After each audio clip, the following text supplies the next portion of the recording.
morning, DNL family. How are we doing today? Hey, we talked a little bit about heat pumps and coils, evaporator coils, and we got a video coming out here about the internal components of your heat pump and AC unit, and that'll be out shortly. We're doing some final details on it. But I wanted to talk to you this morning in the same aspect of heat pumps, of something that you're probably not aware of, or something that, you need more education on. Because even in today's, so what happened is, it came across me yesterday. Well, we've been working with a customer, a very good friend of ours. They have a house, and they've been approached by a contractor that said, oh, you need a 16 Seer rated unit in this house, and this is top of the line, and da da da da. And he called us for advice because he wasn't sure. What is Seer Rating? What is it?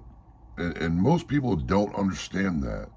It's efficiency, yes, but what? It is the seasonal efficiency rating. It's the seasonal energy efficiency rating. Seasonal energy efficiency rating. Say that 10 times fast and see how it goes. What is it? Okay, how do they calculate it? Well, it's for air conditioning. That's all it is. It is only rated on how the performance of that unit does in that season, which is Seer Rating is the seasonal energy efficiency rating for air conditioning only. Don't get confused in reference to how that's going to perform in the wintertime, because Seer Rating has absolutely nothing to do with the rating of how heat pumps are rated in the wintertime. Why? Because the temperature is never consistent in the wintertime. So they have HSPF, heating seasonal performance factor.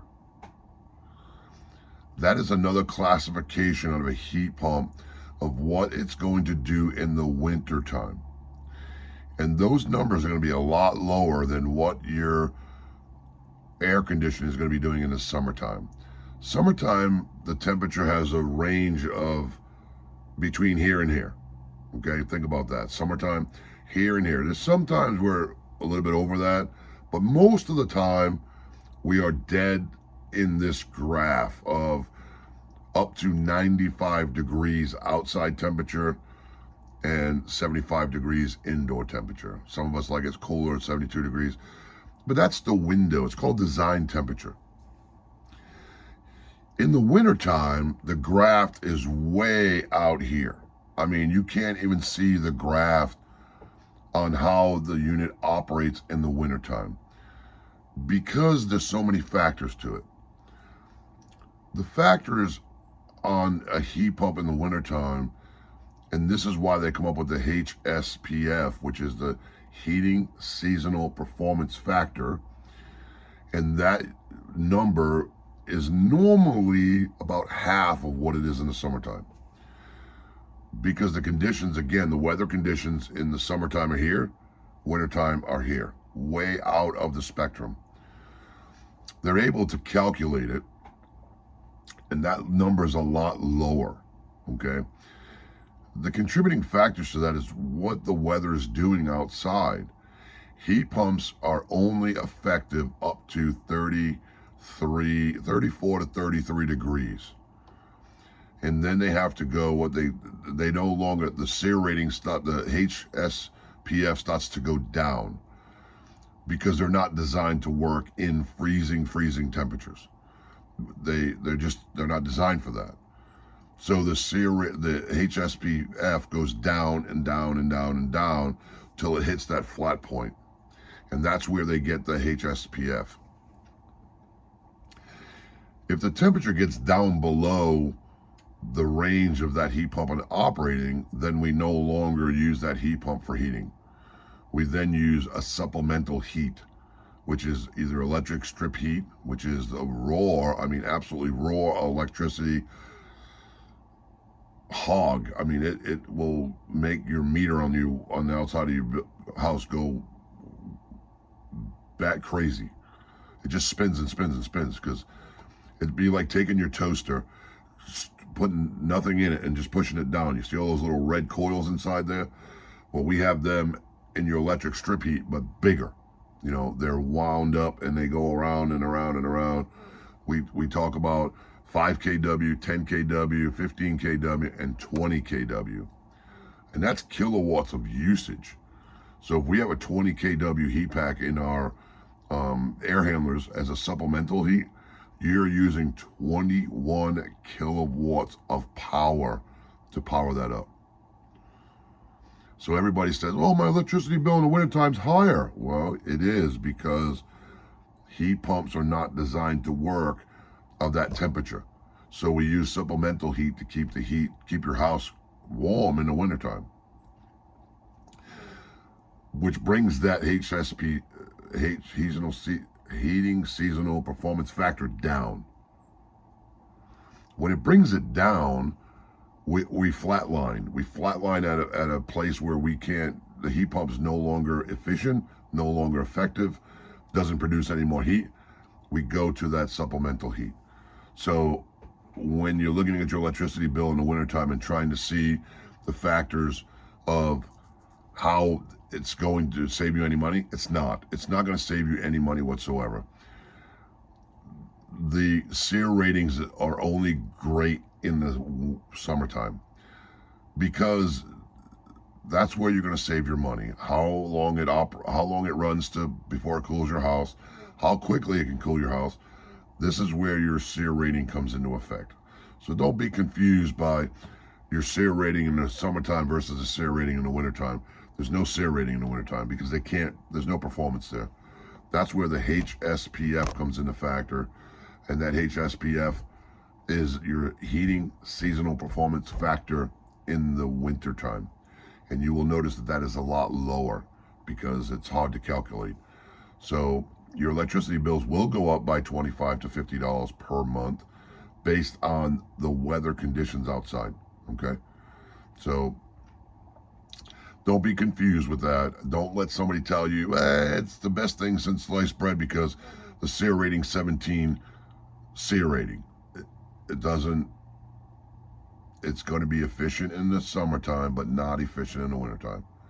So what you may save buying that $15,000 system, because that's what they want to sell you, you're going to pay back in the wintertime because of the efficiency, the lower HSPF in the wintertime.